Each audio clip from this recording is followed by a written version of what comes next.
Okay, good evening. This is the East Lyme Board of Selectmen regular meeting of May 21st, 2025. We're in the East Lyme Town Hall upper meeting room. We're undergoing some construction. That's why we have plastic.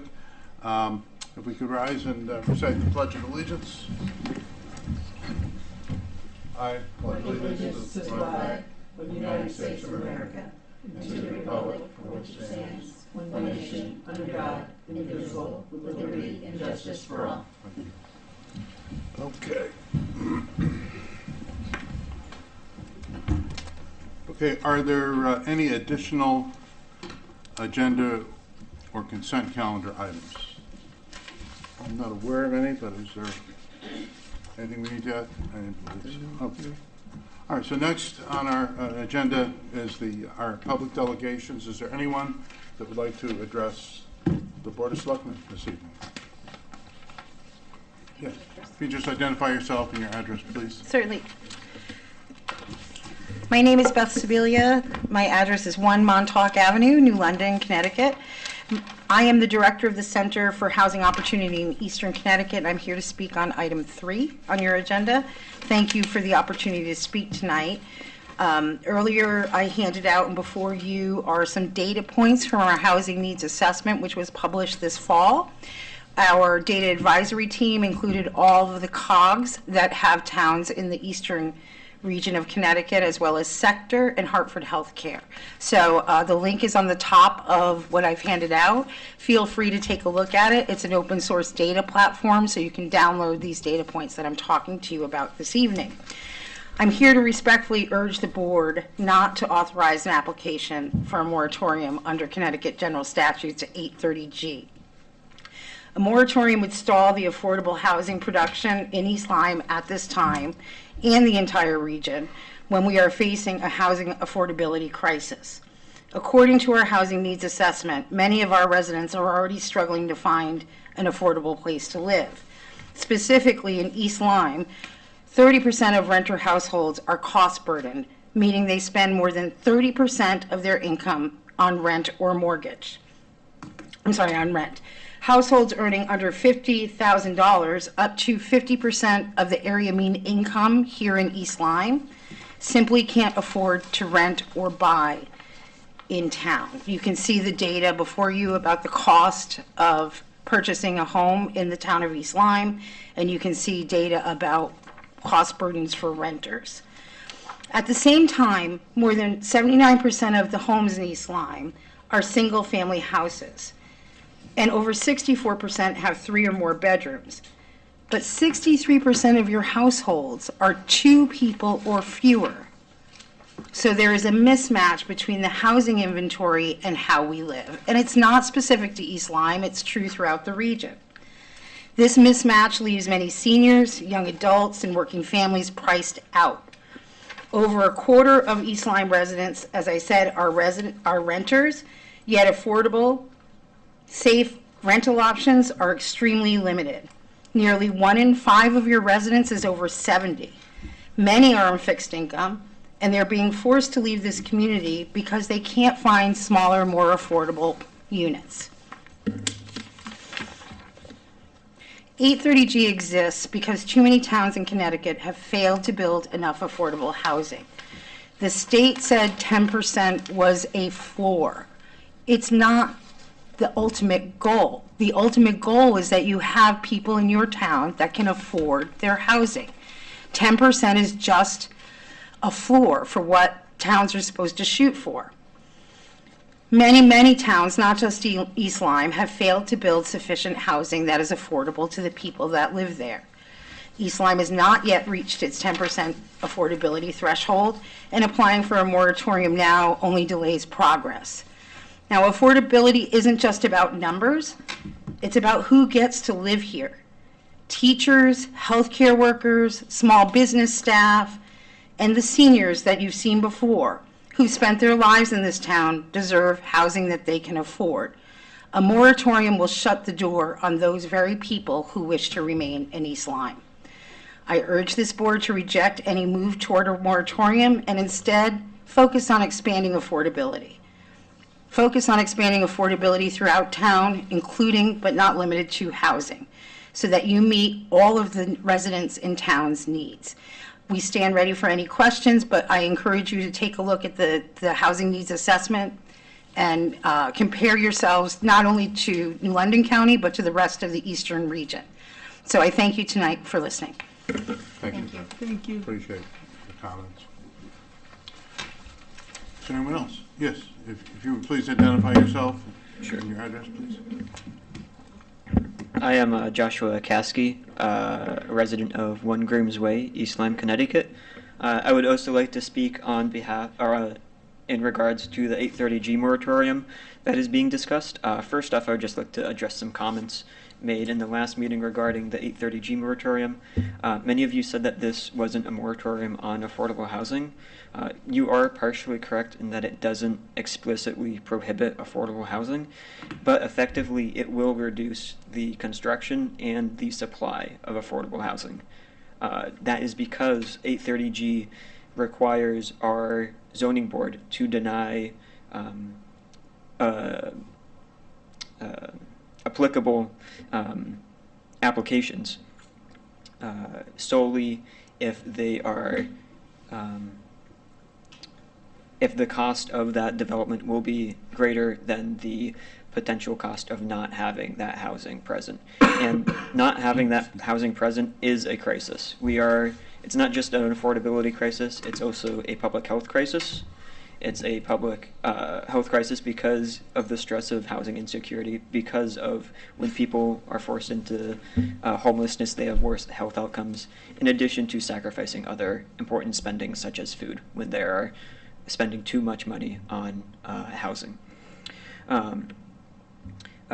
If this 830G was if this 830G moratorium was applied for and granted, we would see less housing built in East Lyme. Across the entire state, we have seen thousands of houses that are affordable be built because of 830G.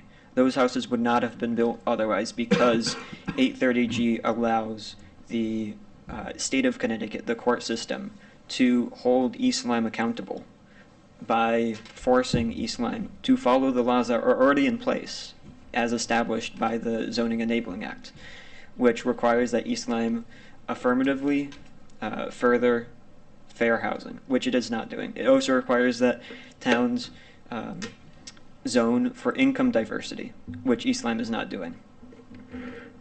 Without 830G, we would not have any recourse.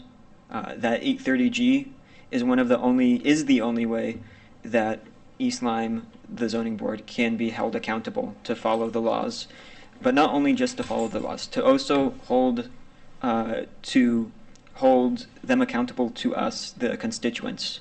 We are the people that are going to be hurt if you apply for this moratorium, because we will be the people that are forced into homelessness. We will be the tenants of Windward Village that will be forced to worry about whether or not we will have a place to live. And we would be the people that are hurt by it. And so our representatives have not only failed to follow the law of the Zoning Enabling Act by not affirmatively furthering fair housing or allowing income diversity in East Lyme, you have also failed us, the students, the teachers, the nurses, and countless others who live here in East Lyme by denying our right to an affordable and safe place to call home.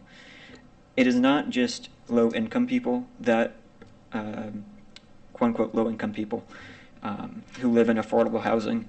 It is the teachers, it is the firefighters, it's the grocery store workers.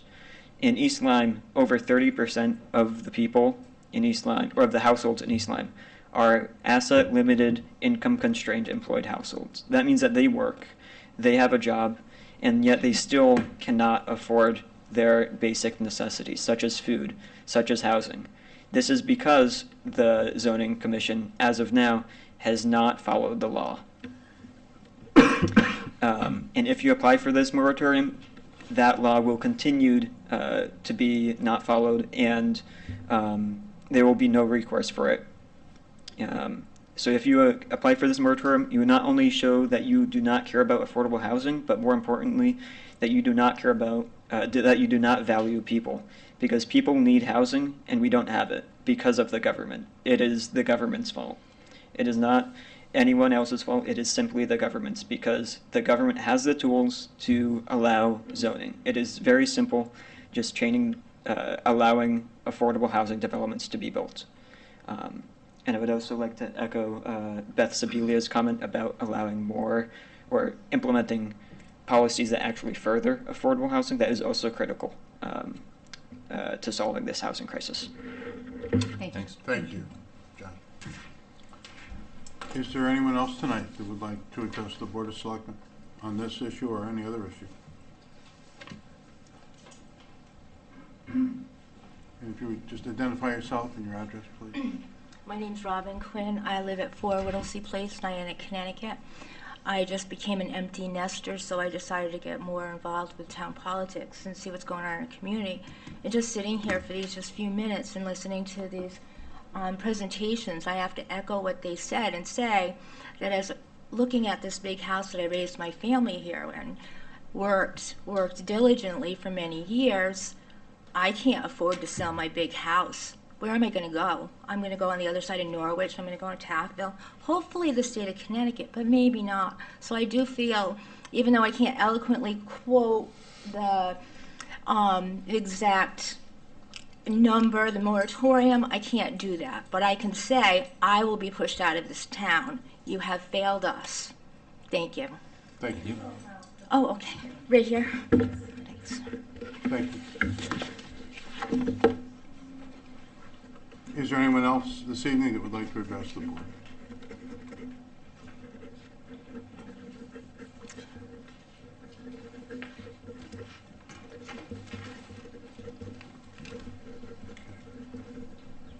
It appears that,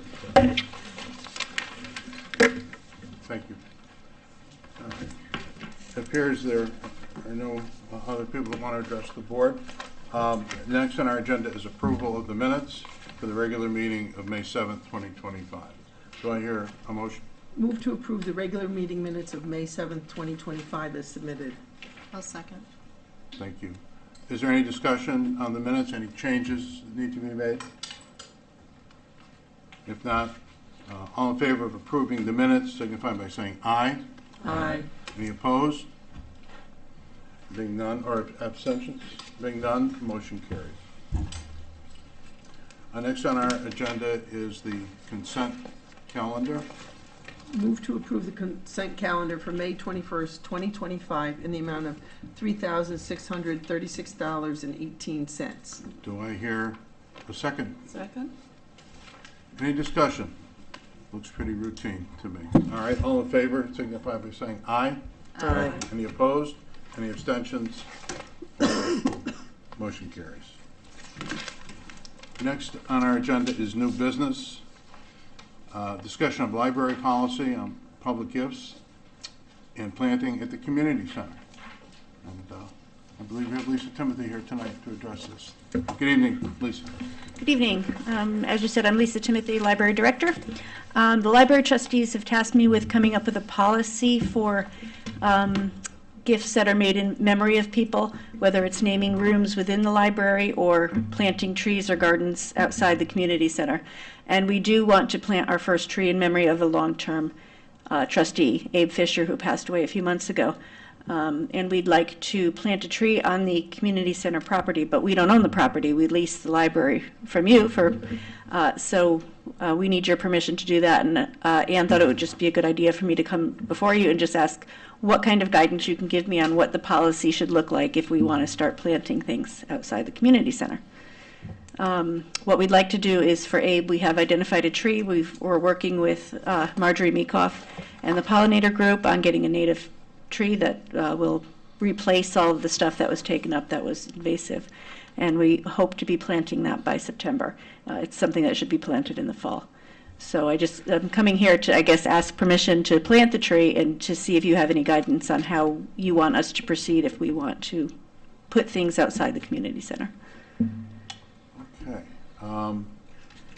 So if I may, what was presented here is Exhibit 2A.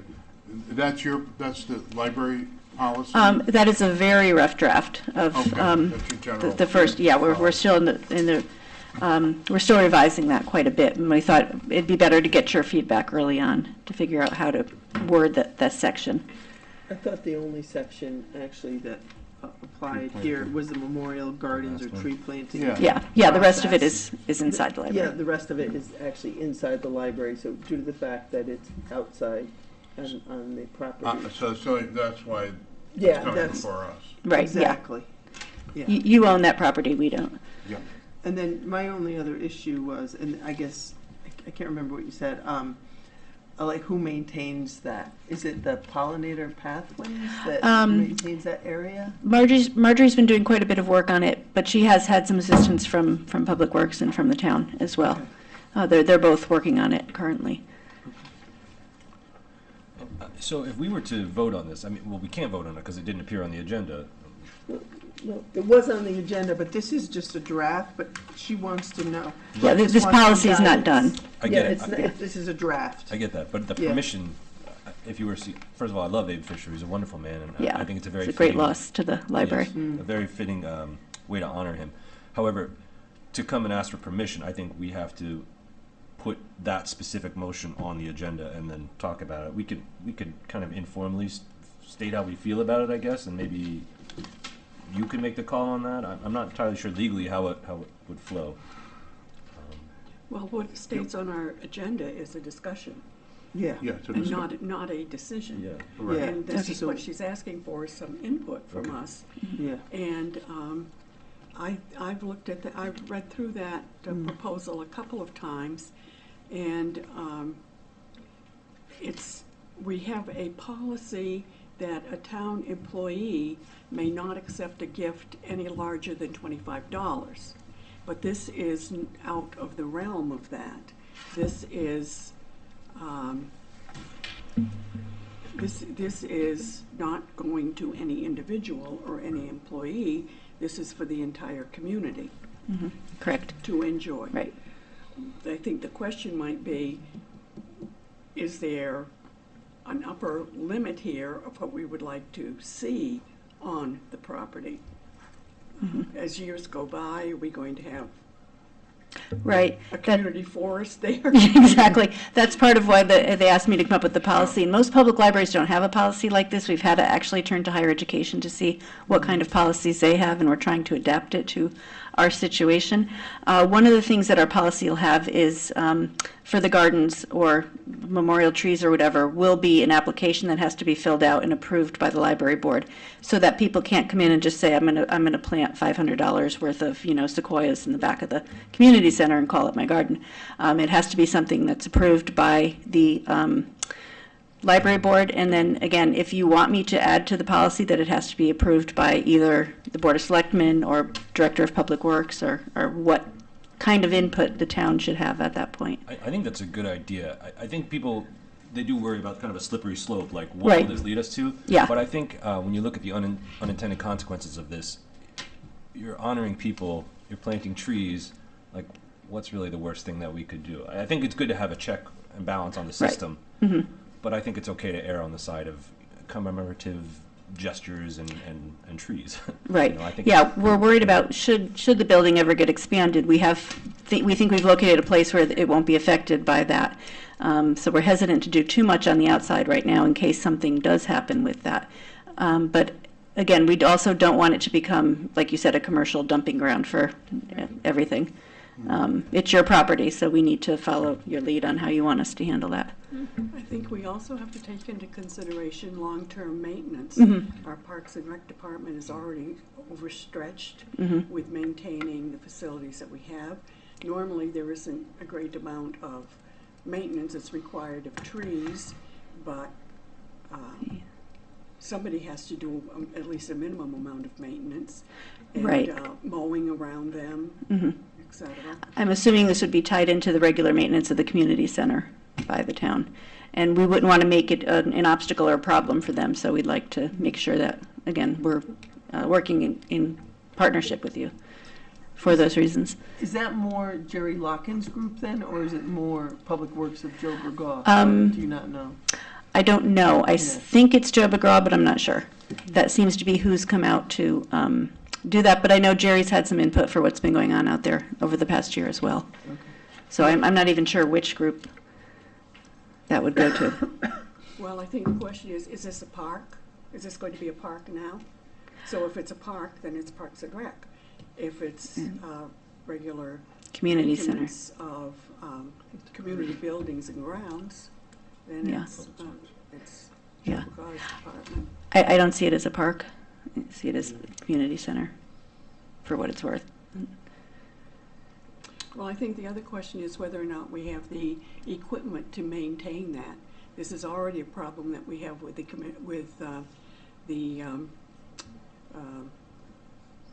commission, the Historic Cemetery Association, that the town does not have the kind of equipment that's needed to maintain and mow around the stones and things. So I do think that it would require some additional consideration as to long-term growth and Yep. maintenance. Okay. But I applaud you for doing this. I think it's a wonderful gesture for the community to have some of our longtime contributing members of the community honored. Remembered in an appropriate way. And again, this is the first time we've in the 20 years I've been associated with the library, we've had something where we've come across something up where we want to put something permanently outside the building. So just thinking about it, just because I know the trees around my house, my husband's constantly pruning them and cutting them down because they grow so much. I guess I know it's going to be a native, but Native. I'm assuming when like you get the application and you approve it, there's not going to be something that's going to be like so huge that could possibly. No. It's a serviceberry tree. It's somewhere between a shrub and a tree. Perfect. It's Okay. not a Yeah. sequoia. You know, it's Yeah, not, yeah, it's that's not what something I'm that's going to thinking. be. I'm like, Yeah. God, you start No, growing it's these something. things and- The General Sherman. Yeah. Not that Abe wouldn't be worthy of that, but Yeah, we're no, trying no, to it's just respect a the native, the pollinator group and what they're doing. They're really doing a lot of work Yeah. on getting rid of the invasives around that and creating something that would be a benefit to the town. So we certainly want to work with them as well. Yeah. Candace, Tom, do you have any thoughts? I'm in full support. I think it's fantastic. I do think that it's good that it would go through the library board, but I do think that the final should come through this board Yeah. in addition, just simply because we own the property. That's Right. really all. Yeah, and as Roseanne said, the maintenance, Fantastic. yeah, we don't want the maintenance to become burdensome. So anything, more than a plant or a tree would certainly, I would bring it back to you again, should that happen again. Yeah, I'm This would be one tree and a small plaque next to it. nice. The library will pay for both of those. Very nice. So maybe if you just add language, to also be approved by, the Board of Selectmen. Yeah, gifts of a certain threshold should also be, Yeah, just for the memorial gardens or tree planting, yeah. should be approved by the Board of Selectmen as well. And it would that be way a it simple can be process. quick, yeah. It would Yep. just be something that would be Like- added, or at least my assumption would be, it would Yeah. just be added to the agenda, and we would just yea or nay it, which most likely it would be. Yeah. Right. Yeah. Okay, so I'm assuming I have permission to have this tree planted in September. Is that, and we should change the policy to have you approve any major, I think that makes sense, that you just make it clear in the policy that it requires the Board of Selectmen to approve it. So there's some limit on it, so we don't have other people out there planting trees. in the Right, area, right, and, yeah. Then we have a problem. And then, between now and then, it's only right for me, I think, to talk with the Public Works, Parks and Rec, to see who would have jurisdiction over the tree, Right. maintenance. And just double check that they're. they're on okay board. with it. Yeah, Absolutely. they're on board. Okay, That so I'll makes wait sense. to hear from you. Yeah, if you want to amend yeah. your policy to reflect what you Okay. just talked about, then just send it over, and then we'll take another look at it, and then I think we could probably Okay. approve it. Does that make sense? Yeah. Yeah, Put it on the we agenda can, for a vote. Yeah, Yeah. we'll put it on the Yeah. agenda for a vote, and then. okay, so we can do this mostly via email, and then Yeah, I'll, that's fine. So okay, just Yeah. update, Yeah. yep, update okay. policy. Yeah, and the We're tree not isn't supposed, We're not talking about approving every single tree that somebody might wish to donate. Well, if it's coming from from the library board, if this is specific to them. that if they want to plant a tree around the building, they should come to the Board of Selectmen to seek approval. Do you think, are you concerned this opens it up to? Well, I think it's kind of burdensome. Anytime somebody wants to plant a tree, we have to have the Board of Selectmen. Well, I think we have to have some controls, otherwise, it'll be a virtual forest out there. And it's simply because we own the property. I think we have, I think it's our responsibility just to at least pass our. Well, again, you can talk amongst yourselves. We don't need an answer tonight, and the tree Yeah. can't be planted until the fall anyway. It's something Right. that should be planted in the fall, so we've got some time. Yeah. I just need to tighten up the policy and Yeah, I think figure if it out. you do that, send it to, you can email it to me, and Email I'll it to you. distribute it to the board, and we'll put it on the agenda to take another look at it, and then hopefully approve. Okay, so we'll be ready for Okay. September. Yeah, and I'll talk with Public Works and. Thank you, I appreciate that. And if I Of need to be course. in on that, let me know. Thank you so much. Okay, so thank you. much. Thank you for all you do. Thank you. I don't think that every time they want to put a tree up that they have to come. I think it can just Right. go on the agenda and we can, Yeah. we've kind of gone through the. Right, we've already gone through the through it mechanics all, of it. yeah. Yeah, I think I it'll mean, be I quick. would let you know. what Again, I this has mean? happened once in 20 years. Twice Yeah, we've named a room for exactly. someone and we've Yeah. had a tree. Yeah. And I think you should be aware of anything Yeah. major that we're planting Yeah, out I there. think it's no, only that's right good. that we, Yeah. know. It's your property, so, Yeah. okay. All right, Great, thank you. thank you very much. Bye-bye. That's a lovely gesture. It's an honor. Okay. All right, old business. We'll get back to discussion on a proposed ordinance establishing the East Lyme Climate Change and Coastal Resiliency Fund.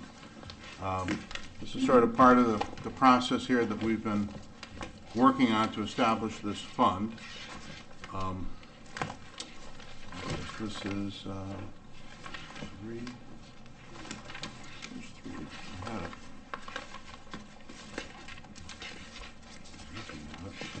Yeah, okay.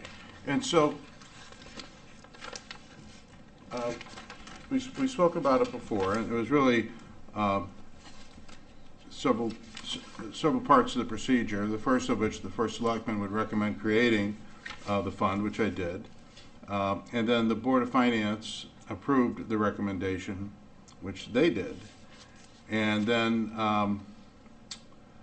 the Board of Finance voted to approve the recommendation at its May 14th meeting. They did that. And so now it's here. And following their approval, I get to present to the Board of Selectmen the proposed ordinance creating the Coastal Resiliency Reserve Fund in accordance with 7-159D. That's a statute, and I'm making that proposal tonight. So we have the language of the ordinance in front of us, and I think we've already seen this before. But basically, we really would like to get this done before the end of the fiscal year so that we can set up the fund and then start to put money into that fund to help us if there is a loss related to climate change, and also to take other steps to mitigate climate damage. So, are there any questions about the ordinance? Any discussion? I have two questions. Yeah. So the ordinance, I just want to, just logistically, it's just the 6 paragraphs, is that it? Yeah, that's Okay. it. Yep. All right. And then my second question, I was reading, you had attached a article about Brantford's, did a coastal resiliency fund. And it was saying at one point, or somewhere I was reading that for every $1 that it becomes like $13. And what I'm thinking is, the reason they're saying this is that you grow the money is because they're putting it in some kind of like stocks or bonds or something. So the money that goes into the Coastal Resiliency Fund, is it being invested? You know, I wouldn't want to speak to those specifics without asking Kevin Gervais. Okay. Because he handles investing the money and that sits in our general fund, I believe. And from what I can recall, he's done a pretty good job of increasing what we've earned on interest over the years. So wherever this money sits, I don't want to assume anything, but I would hope that it's going to be somewhere that bears interest. There would be, okay. Yeah. That's what I was, Yeah, it's going to be segregated out of the general fund. It's a separate fund. Okay. But that money is all, I believe, in a central account because. And the fact that we have that resiliency fund, we also have a lower rate as far as borrowing, correct?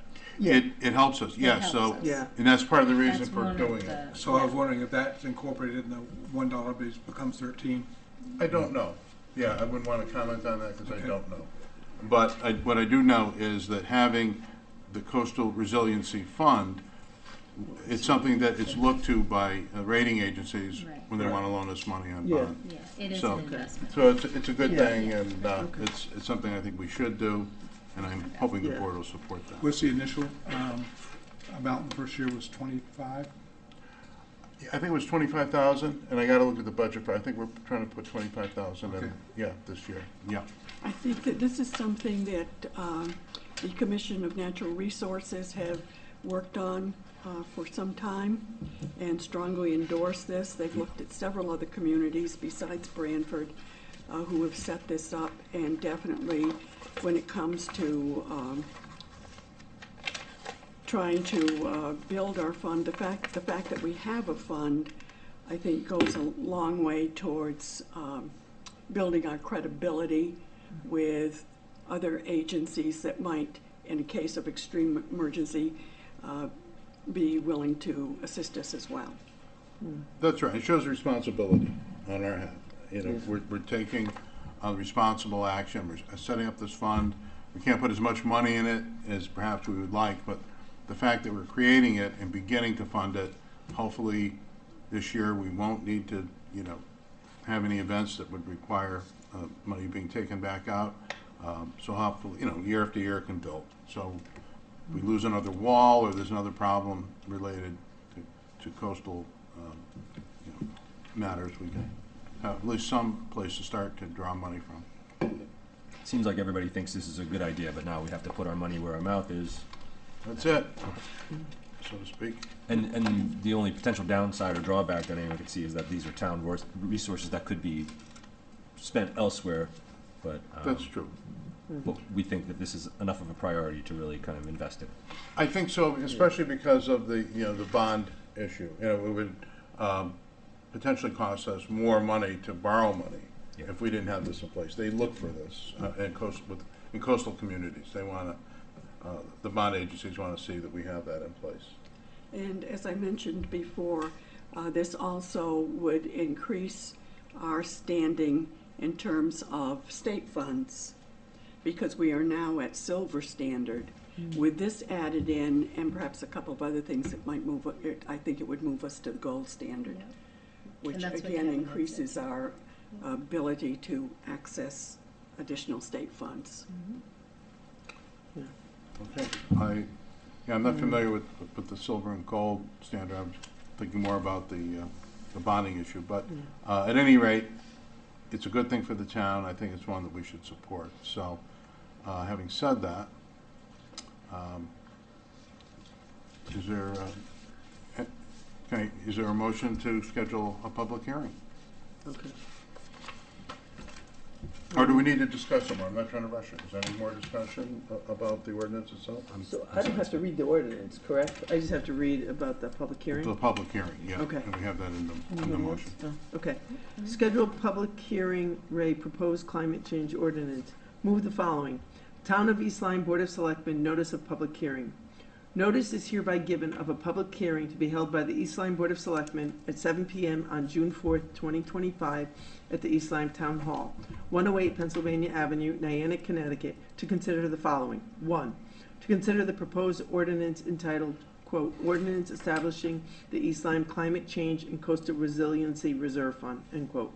The proposed ordinance is on file for public inspection at the office of the East Lyme Town Clerk, 108 Pennsylvania Avenue, Niantic, Connecticut, and at www.eltownhall.com, to which reference may be had.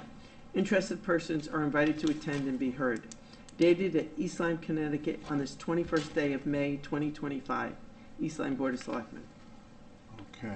Do I hear a second? Second? Any additional discussion? One item, please, real quick. Yes. Since it's a popular word, guardrails. Will there be something saying that we can't touch that money for other needs? Maybe that money is there for some sort of catastrophe, i.e. like McCook's or something like that, how accessible is that money? If we need money to make payroll, can we just go take it? No, it says it would be used and appropriated to pay for municipal property losses, You're right. capital projects, and studies related to mitigating hazards and vulnerabilities of climate change, including but not limited to land acquisition.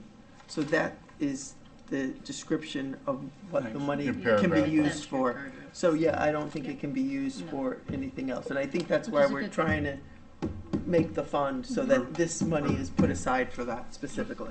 Yeah, so it's really earmarked for that type of use relating to Thank you. coastal issues. Yeah, of course, good question. All right, if there are no further questions, all in favor signify by saying aye. Aye. Any opposed, any abstaining? All right, motion carries. We're on our timetable here for this thing. Get it done by the end of the fiscal year. All right, next is discussion on the 830G moratorium. We heard from Beth and Joshua tonight. I invited the zoning board members to attend. They did not want to relitigate this. They held hearings. It was a unanimous vote by the zoning board to send it to me, to asking me to approve the moratorium. They did not feel that they wanted to engage in another, I guess, another hearing in a sense. They've already made their decision. And ultimately, I'm the one that has to decide it. I appreciate the comments made tonight. And the tapes were available on YouTube for members of the board to review. And so I guess I would ask again what the thoughts are, members of the board. I think it's important for me to know that. Roseanne, I think you were. I think I understand where you stand on it. Yes, that has been my ex officio for some time. This involved a lot of thoughtful discussion. It was not an easy vote to arrive at, but this does not mean that we're never going to have affordable housing. It's asking for a 4-year time frame to look at our existing areas of town that are designated as being appropriate for affordable housing. This would strengthen our ability to say no to inappropriate areas where affordable housing should not be.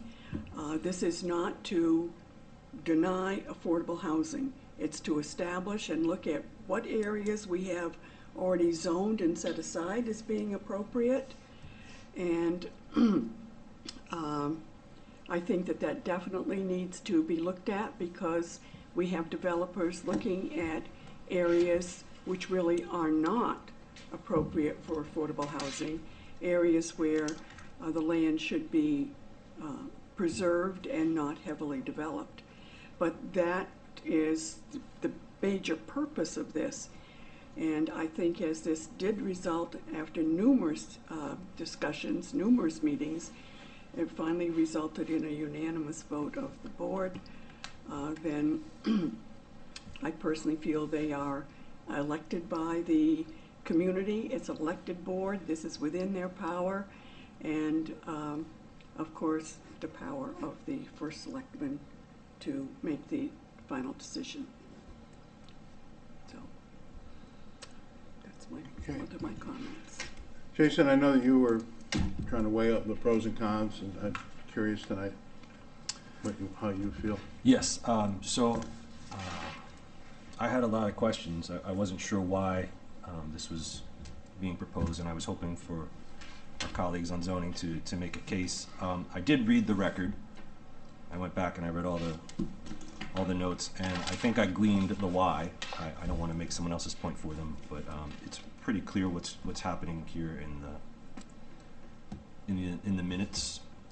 But I kind of went beyond the minutes, because I'm a curious person and I wasn't satisfied. I had a lot of questions. And I kind of tracked down some other stuff that's happening around the state. because there's, you know, other towns that are dealing with A30G and have been for the past 35 years. So I came across a memorandum written by a lawyer, Tim Hollister, who was doing work for Hinckley and Allen, and this was from earlier this year. Ridgefield, Connecticut was also considering a moratorium. And he wrote kind of broadly, and I found it to be very useful, so I brought it tonight, and I wanted to share kind of the Yeah. major points from that. These are not my own, but they have helped factor into what I was thinking. He's certainly a well-known attorney. Yes, he is well Recognized in respected. this field. Oh, cool. Yep. Well, I just thought he did a nice memorandum. Okay. So, according to this memorandum, this kind of issue has been litigated at the state Supreme Court, and a number of cases going back to the 80s, 90s, 2021.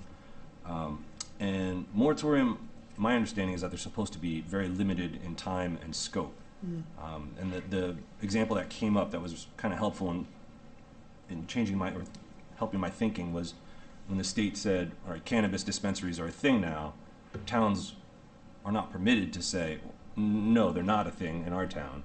What they had to do was establish a moratorium so they could catch up, because there were no laws on the books for where are you going to sell pot in our community.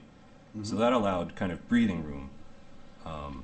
So it's clear that they do exist for a legal reason, but I feel like it's really important what the time and the scope and the metrics are. Like, what are we going to use this time for? How are we going to use it? What's going to get done? Who's responsible for it? I think a more kind of robust plan, to be honest, I don't know the entire plan, and our members of zoning aren't here to support any questions, but I think that's really at the heart of this issue. I will say that this memorandum goes on to say that the Supreme Court seems to favor a 9-month time frame for these moratoria, and there's some language that came directly out of the cases. You know, I'm not a lawyer. I'm not gonna quote legal stuff, but just that 9 months tends to be what they like, and if this this litigation that's in front of or involving the town right now is to continue up to the Supreme Court, there's every indication that we would receive a similar time frame to carry out the business we need to transact. And I wanted to speak to something that just keeps coming up in this issue, and Attorney Blaisdell brought it up, was the idea of local control, that this seeks to establish local control from state legislatures in Hartford. And just something about that doesn't stick right in me, the not lawyer guy, but apparently it doesn't stick right for legal experts either, because you know, town ordinances can't supersede state law. So this is a state law that's been on the books for 35 years. We can get a temporary reprieve in order to do, you know, very surgical things. I don't know if the moratorium as expressed now meets that criteria. I don't know if it's an appropriate time frame. I don't know if its aims are laid out. I mean, I really had to dig to find it. I really had to dig to kind of glean why we were doing what we're doing, or what has been proposed. So I would urge you, as First Selectman, to kick this back to zoning and say we need to be more specific. If it's going to happen, we need to know details, and it's quite possible that it should not exceed 9 months. And now, of course, this is one lawyer's comments. Attorney Blaisdell may have a completely different position, and as town council, we should of course defer to him. And I'm a science and math teacher, so Yeah. I'm really good on like elements and you know, iguanas and that kind of thing. But just in my reading of this as a layperson, I feel like we need more details and a more kind of strategic approach to establishing a moratorium if it happens. I think I made that clear. Yeah, thank you, Jason. The commission did discuss this during several of their meetings about the time frame, and felt that 9 months was not enough time for them to accomplish what they had hoped.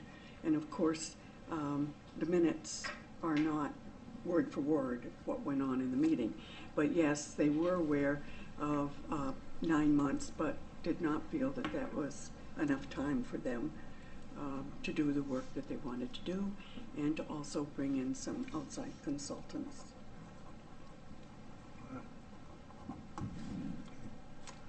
Ann, any thoughts? Okay. So, I went back to look at what Attorney Blaisdell said, and his quote was, "The moratorium on affordable housing appeals moratorium is on affordable housing appeals procedure, not a moratorium on affordable housing projects themselves." So, they're not saying you can't go forward with them, but I think sometimes the zoning hands are tied where they have to go forward with something, and it doesn't have, like, they're like, oh, we don't need to put in sidewalks because it's affordable housing. We don't need to. There's certain, like, things that you would want for any kind of housing development, and because it's affordable housing, you can't do it. So that's one of my concerns. The other thing is, I think this affordable housing is really workforce housing. That's really what I think it's like a misnomer. And I think what we really need is low-income housing, because affordable housing is still not really affordable housing. You know, it's still, you know, you talk to people, it's still very, very expensive. Especially as Ms. Quinn had said, you know, she can't afford to sell her house. She'll be, you know, she won't be able to stay in town. I mean, people should be able to stay in town. The other issue that comes up is, and I think I brought this up last time, is that, you know, there's an issue of water and sewer capacity. So even if we have housing, they're not going to be able to develop anything without the sewer capacity. So I almost feel like that's almost more important. The sewer capacity, I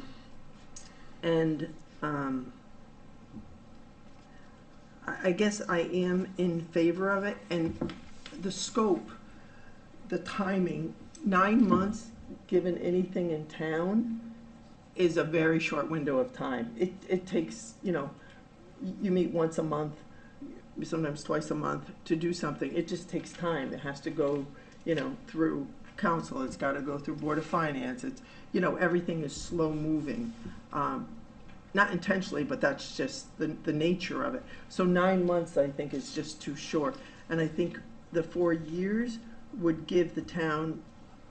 I think what Jason said, I agree with him, that then there has to be some kind of plan put in place. So what are we going to do when we set forth this moratorium during that time? So you don't want to give a moratorium and then say after 3.5 years, oh, geez, you know, now what are we going to do? You know what I mean? Like, I think there should be something in place so that we actually use that time effectively. So, yeah.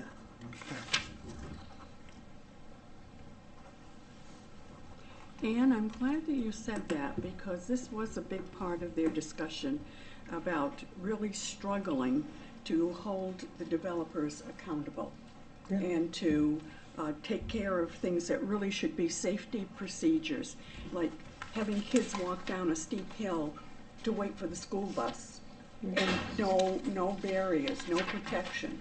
And the response was, well, we don't have to do that. If they, you know, there's going to be children there should be a play area. And that's what they eventually showed on the chart, a play area. But then there was no playground equipment. And so when the developer was questioned on this, said, well, we don't have to do this. This is a play area. That's why we're not calling it a playground. And I think it's this kind of thing that I know that this is the kind of thing that they really want to strengthen, to make certain that it's a quality development, that the things that we expect of normal developments, many of those things should also be, the developer for affordable housing should be held accountable for those things. So.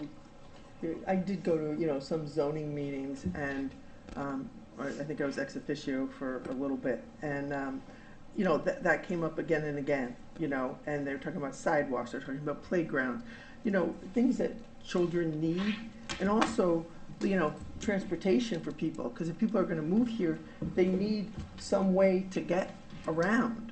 You know, not everybody has, you know, 2 cars or 3 cars, you know what I mean? So they need that, and then also the town has to provide services to the people. So it's gotta be in a place where the town can provide those services. So I agree with you. Candace? Thoughts? Okay. Well, I have agreement with pretty much anything and everything that everyone has said. First and foremost, I am disappointed that there isn't any representation from zoning here tonight. I think that that would have been nice. However, moving forward with that, I am 100% support of affordable housing, and most importantly, low-income housing coming here to East Lyme. I am a product of low-income housing.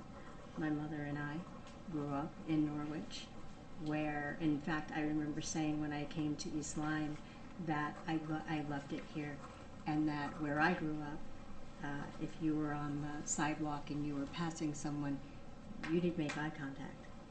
That's the type of neighborhood that I grew up in. And I think that it would be unfair to limit anyone from living anywhere that they want to. So that isn't my intention, and I profusely apologize if someone is seeing whether or not I were to vote for in favor of that as that, because that's not my intention at all. My understanding was zoning was seeking this as a pause because they're finding challenges in legalities that they're having a difficult time with. I brought up the sewer and water issue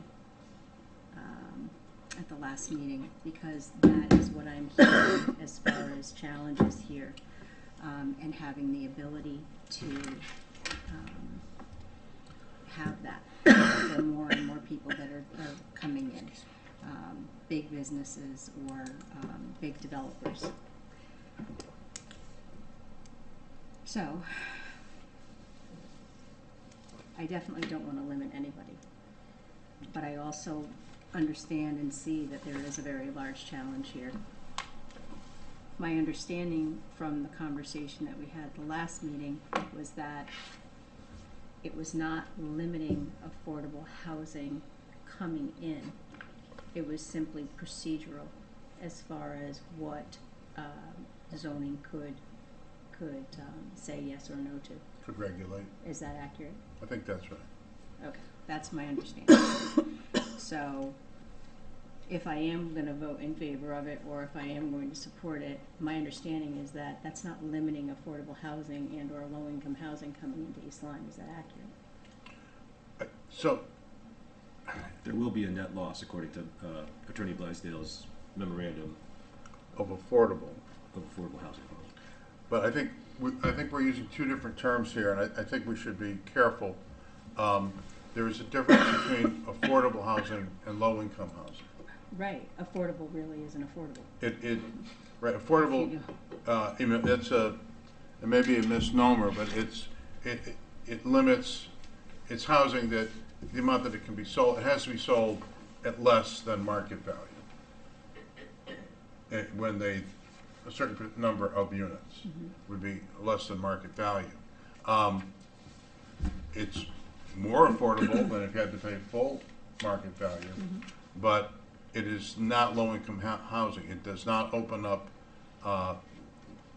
that type of housing to a greater range of people that you might describe as low-income housing. So Okay. it doesn't necessarily address that issue. That's a different problem. And a little bit of the thinking that I have is, do you want a water or just one in my office? But you gotta go the long way around, I think.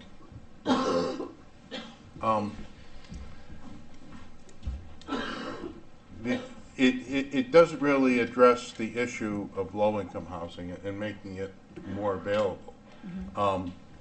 If, you know, if the moratorium gets approved, and I think Jason's point and Ann's that there's got to be some strategic thinking here. You know, if you're getting, Right, what are you gonna do during that right, time? if you're going And to I get some agree. time, whether it's 9 months or 4 years or somewhere in between, Uh-huh. how are you going to use that time? What improvements are you going to make Right. to address the issue of where are people going to live? And so I think, you know, an important point that's been made tonight so far is that there has to be a strategic planning component of what, you know, the zoning board is thinking. Now, maybe it's in the minutes somewhere, maybe I just haven't seen it, maybe it's there, and we, you know, we just haven't really seen it. And maybe Roseanne has a sense of whether or not there was some strategic May I ask, idea. is there more of an issue here internally, infrastructurally wise, as far as being able to provide water and sewer to more people coming in? Is that, So that is a separate issue okay, and one that we don't want to commingle. okay, There's a practical reality, but we don't want to, you know, they are really separate issues, and we don't want to be viewed as, you know, using the moratorium to solve our water and sewer capacity issue, or vice versa. So we want to be careful. The two very distinct issues, and not issues that should be commingled in this discussion. okay, So I think we just want to look at, I think, the idea of, does the moratorium make sense from a allows that strategic time for something that helps to improve the situation overall? That's sort of my take on it. Does that make sense? But we don't want to talk about water and sewer as being, you know, a regulating function. Okay. That is separate. Yeah, no, I know that, I was just, Yeah. it's Be careful. it's just another issue. okay. Yeah. So I think I kind of understand where you're coming from. You're in favor of making more houses available. You're not sure if the moratorium helps or hurts, but if it does help, then you might be in favor of it. Well, yeah, I mean, I don't want to limit anybody coming to town. Like, I Right. don't want to limit, you know, Right. anyone, whether or not it's affordable housing or low-income housing. I Right. just, I'm recognizing that there's clearly a very large challenge on the Yes. zoning commission. I'm hearing them. We are finding ourselves, and correct me if I'm wrong, legal-wise, as far as moving forward with certain projects, from what I'm getting from Roseanne as well. So, you know, a moratorium would give a pause, but then of course too, what Jason is saying is, you know, accurate as well. Like, what is the plan here during that amount of time? During the And pause. what are you looking to accomplish? And 4 years, you know, it is a pause. But Right. when we had the last meeting, I specifically asked if this was going to, you know, limit affordable housing and or a possibility of low-income housing coming in, and I was specifically told no. By Attorney Blaisdell? That's what I recall, yes. So I guess, and I don't want to misspeak, because, you know, I'm not the expert on this, and I don't want to pretend to be, but you can still make the application under Okay, this is what 830G. he's, yeah, But what this affects is what we call the burden of proof at the appellate level. So okay, they come in with a project, zoning board rejects it, and now they take us to court. to prove why, or to say, to Yeah, justify why. they challenge us, Okay, all right? yep. And then there is a decision in court, and then that gets appealed to a higher court. Okay. At that point, there's a shifting. If there is a moratorium, the burden of proof still remains on the developer. They have to prove their, whatever point it was they were trying to make. I see. If there is no moratorium and just regular 830G, the burden of proof now is on the town to overcome to present the evidence and overcome the challenge that was presented in the appellate court. So it's a shifting of who has to do the heavy lifting in presenting the evidence. Okay. Without the moratorium, if there's an appeal, it's on the town to do the heavy lifting to prove their point. If there is a moratorium, the heavy lifting is on the developer. They carry the water to prove to prove the issue in their favor. So it's a shifting.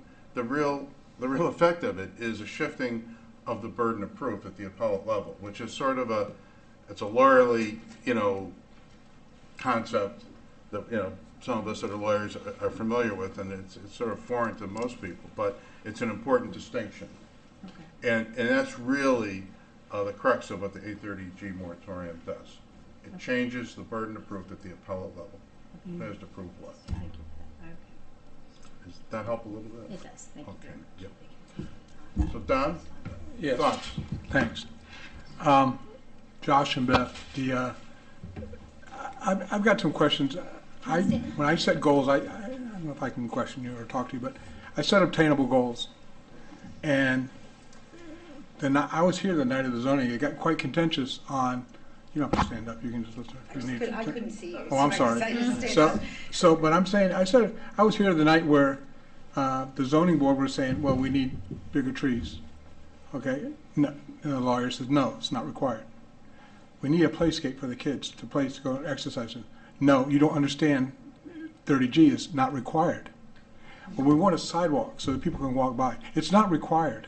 It got really ugly. And then there was a bus stop. We want a bus stop so the kids can stay dry when they're going to, because these people are going to have children, okay? And we want a bus stop. It's not required.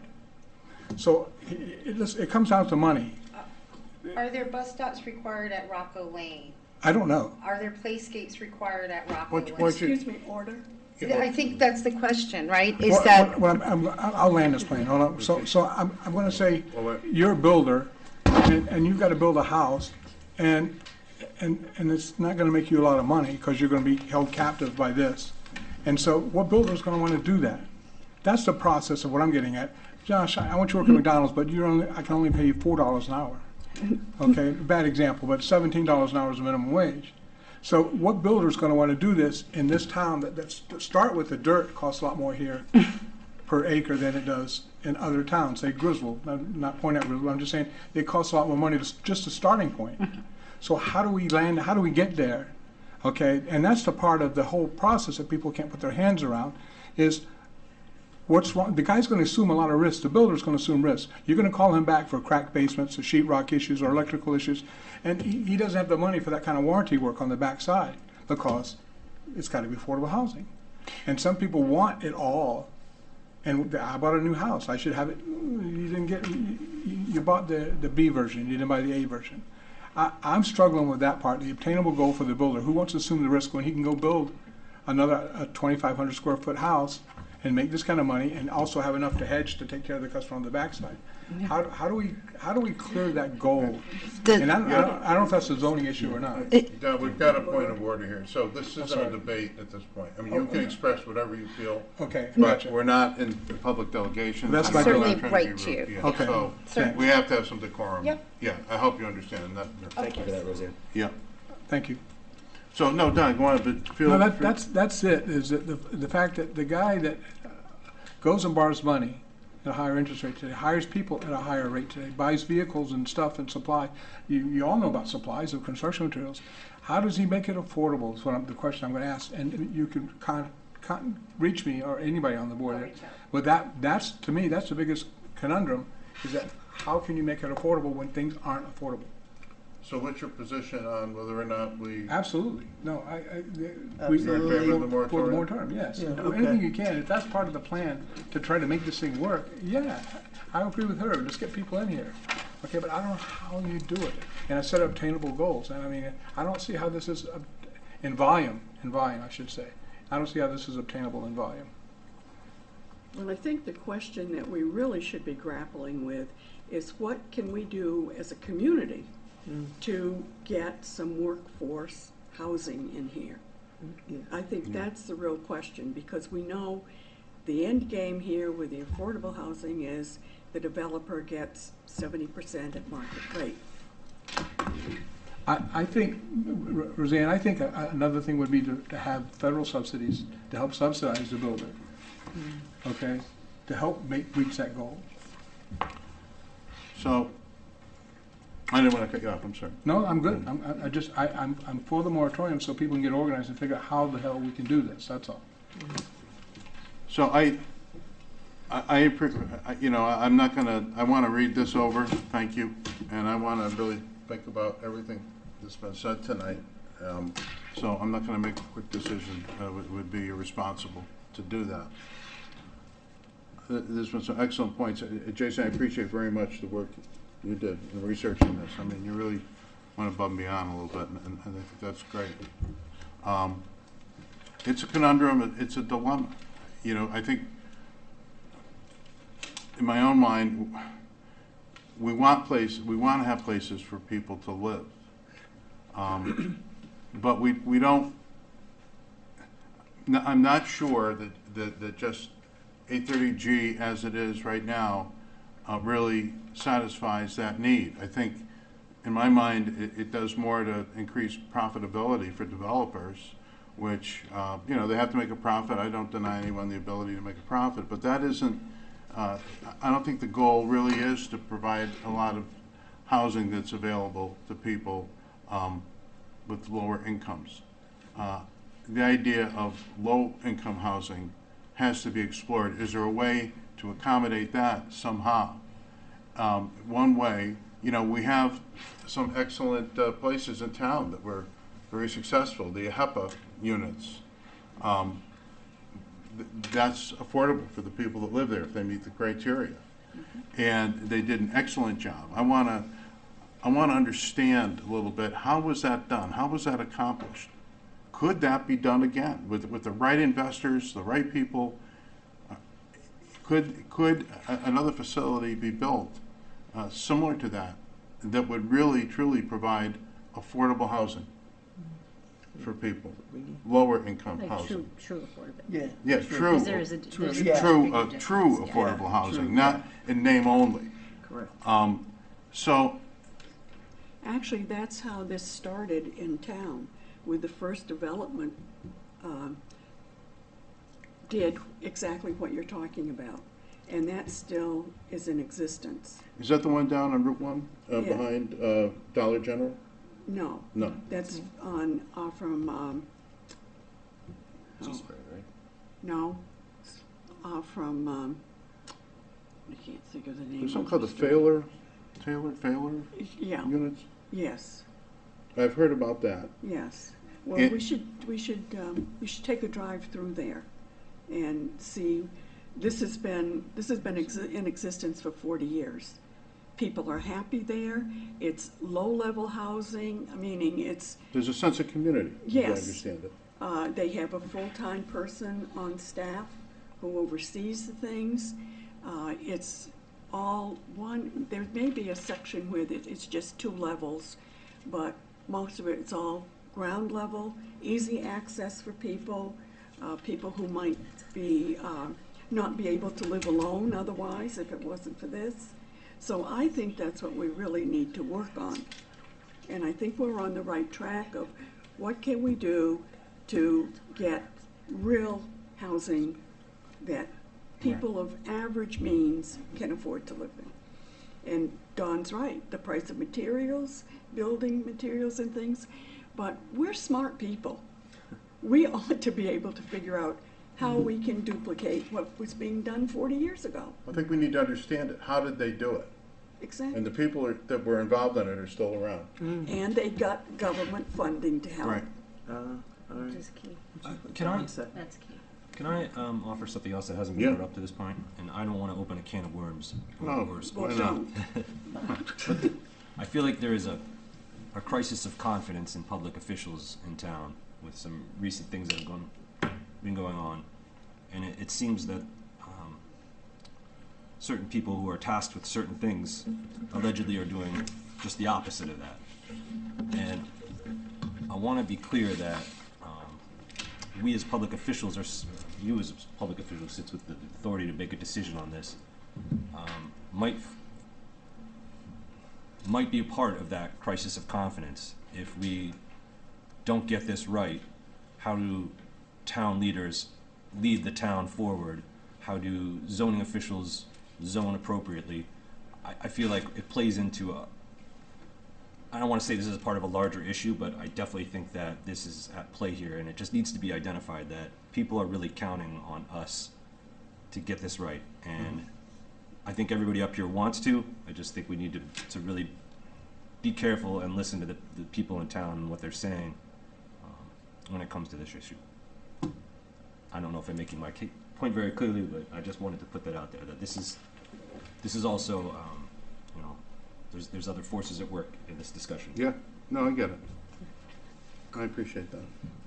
Could I just ask a Yeah. question? And I don't know this, but could we get like the address maybe in the minutes of where these, I don't know where the HEPA units are, and I don't know where this first development is, because I would like to actually drive over there at one point and like just look at it, because I just really don't know Yeah, where they are, and I'd like to actually go and see them, and then maybe we can we'll take a figure out picture. how we can actually try to, replicate that and Right. do something else like that, because I think that's really what the town needs, I would agree. so. I think we do, my sense is, I think we need to hit the pause button for a period of time, but not to do that unless we have some strategic goal and an idea of what would hitting the pause button do to ultimately solve the bigger problem. The bigger problem is availability of housing that people can afford to live in. That's my thinking. And the other part of it is, you want to base your decision on subject matter experts. And at least for our purposes, I think the zoning board is the subject matter expert. They deliberated, they held hearings, they discussed it, they had witnesses. I mean, they did a lot of deliberating. And so I think we have to credit them for that. And, I think that maybe 70% of the decision is listening to what a unanimous vote, bipartisan unanimous vote by subject matter experts, that has to be given some credence. And we have to seriously consider that in whatever decision is made. The other thing is, the opinions and the thoughts of the people on this board are very important, and the people in the audience. So my job is to kind of sort that all out and try to make the best decision. I agree with Jason's observation that, there's been a crisis somewhat of accountability and being truthful and transparent. And that's why, rather than just getting a mandate from the zoning board, I simply went ahead and said, that's what they want, there you go, that's what I'm going to do. That's not how we did it. We sat down and we explored this ourselves and tried to come up with some guidelines, guide rules to consider and to help me in making the decision. So I appreciate Jason's comments on that matter. Is there anything else that the board wants me to consider or that I should know? I want to think about this and consider everything, and I'll have to make my decision, and before the next meeting, I'll let everyone know what it is. Thank you. Okay. Yep. All right. Thank you, everyone. Thank you for everyone that participated in the audience. Thank you, board. Jason's right. We got to try to get this right. So. Okay. Ex officio reports. Roseanne, anything? I will give a more detailed report at our next meeting. Okay. From the Commission on Aging, some thoughts on some problems that they're facing with lack of staffing and delay in bus deliveries. So I'd like to give a little more extensive report on that. And zoning meeting was canceled for the last meeting. So that's all I have for tonight. Okay. Jason? Yeah, the only thing that kind of bubbled up in the stuff that I've been doing is on the Harbor Management and Shellfish Commission. The trailer for the Harbor Master's boat may need new brakes and bearings when it is being transported around town.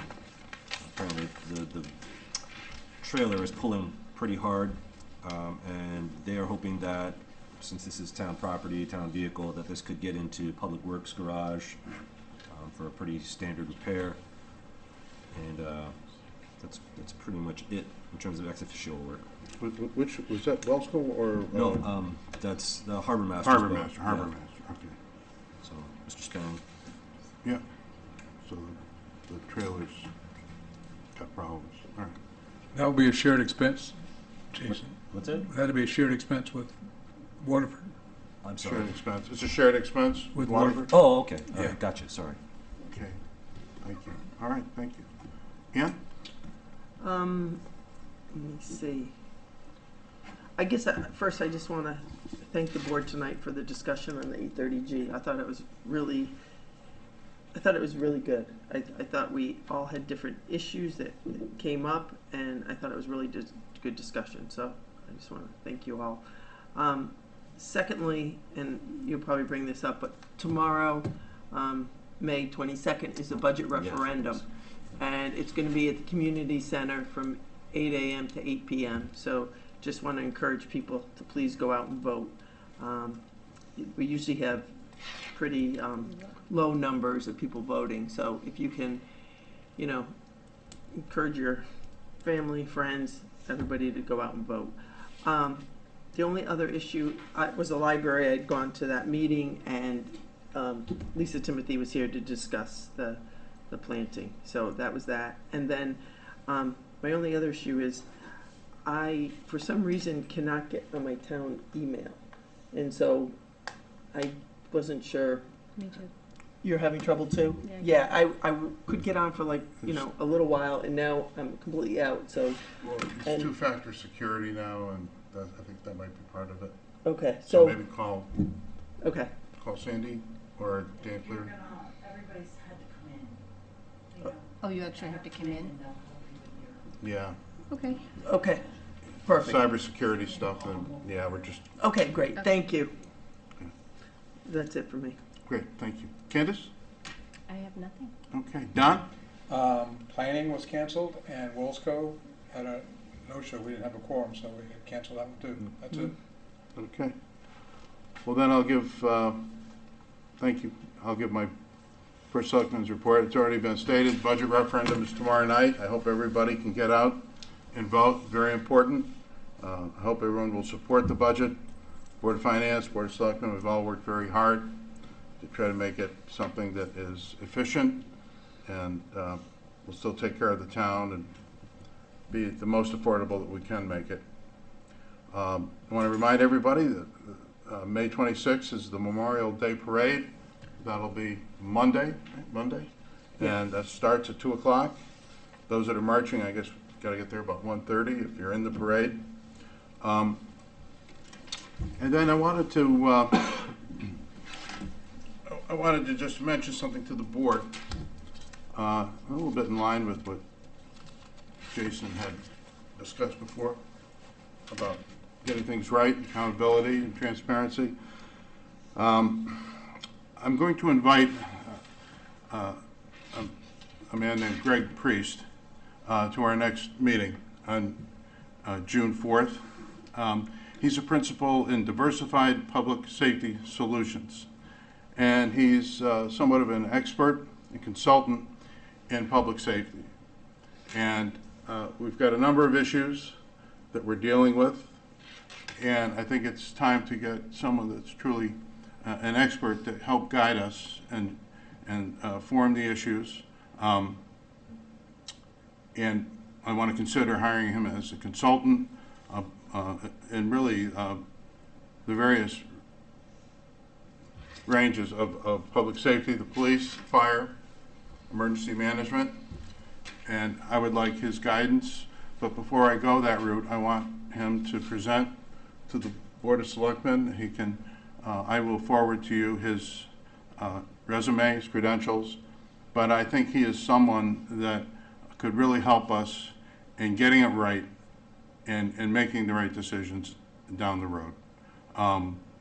I believe he's, I think he's the chief. I believe he's the chief of the West Hartford Fire Department, which is a highly, I think, highly regarded fire service in Connecticut.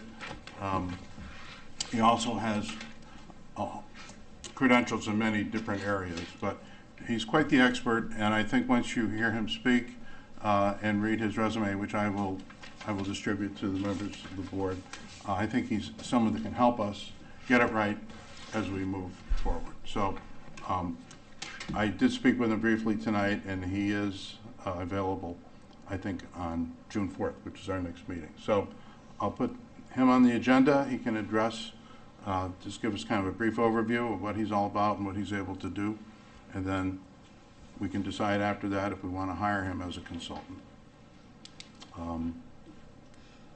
What did you say his name was again? His name is Greg H. Priest.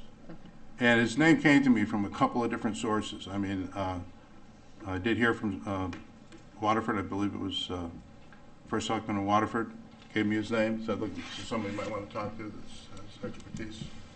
So you're looking at him as just consulting and advise. to advise us, yeah. I mean, we have that fire safety study that was done in 2018. Yeah. But you know what? I think we need hands-on, someone that can say, look, this is where you're at. This is where you ought to try to get to. And here's some ideas on how you might get there. Organizationally, we have financial limitations, but this is someone that I believe has expertise and organizational skills and depth of experience. West Hartford is a great fire department. And that's not the only thing he's done, but that's one of his things. And he's familiar with East Lyme. So I think he would be a great asset and someone I want to see if we should engage, but I want the board to interpret that, not just me.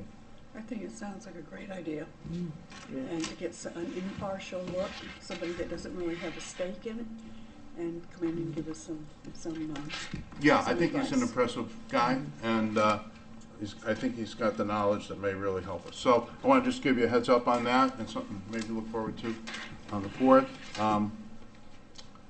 And so that's it. Communications, we have an invitation to the 2025 East Lyme High School graduation. That's coming up. What's the date of the actual graduation? June 13th. June 13th. So put that on the calendar. Do we need to do a response if we're attending? Yes. Yeah, I Right, think sorry, they it's sent us being something. Yeah, in the mail. Yep. And I guess that's it for my my report and communications. There was also the swearing-in ceremony that was in my folder. Oh, yes, thank you. For Yes. Lindsay and Tilly. Yep. You got that? Yeah, so, thank you very much. So there's a swearing-in ceremony on Thursday at 4 p.m. at the Public Safety Complex. It's going to be for Lindsay Cotillo, and she was promoted to the rank of sergeant, and there'll be a more formal recognition of her promotion at 4 o'clock. So anyone that can get over there from the board, yep. And I intend to go, and we can got a busy day tomorrow for us. Okay. Any public comment? All right. So there's no response. Can I hear a motion to adjourn? Move to adjourn the May 21st, 2025 regular meeting of the Board of Selectmen at 8:24 p.m. Do I hear a second? Second. All in favor? Aye. All right. Aye. Any opposed? Motion carries. Stand adjourned.